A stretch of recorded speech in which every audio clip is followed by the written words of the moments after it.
র্যালির সামনে তো কোনো ভিড় করবেন না, সবসময় সামনে দেখবেন। ভাই মেডিকেল রোডটা ফাঁকা করে দেন।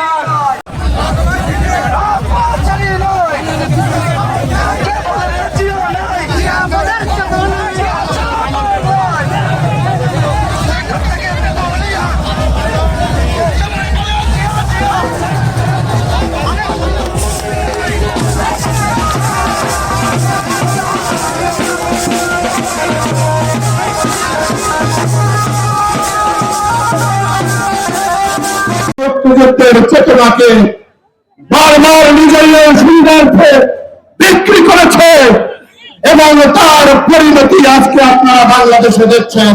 জুলাইয়ের 24 জুলাইয়ের সেই ছাত্র গণঅভ্যুত্থানের মাধ্যমে তারা বাংলাদেশের ইতিহাস থেকে আস্ত করে নিক্ষিপ্ত হয়েছে। আজকে আরেকটি গোষ্ঠী আরেকটি দল আবার 24 চেতনা বিক্রি করে শুরু করেছে নিজের সুবিধার্থে।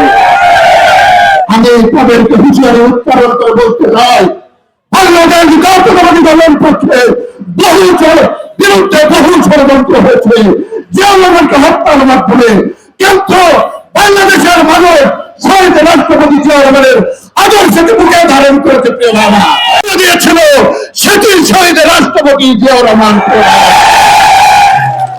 বাংলাদেশের মানুষ মনে করেছিল দিশাহারা মানুষ যখন রাজনৈতিক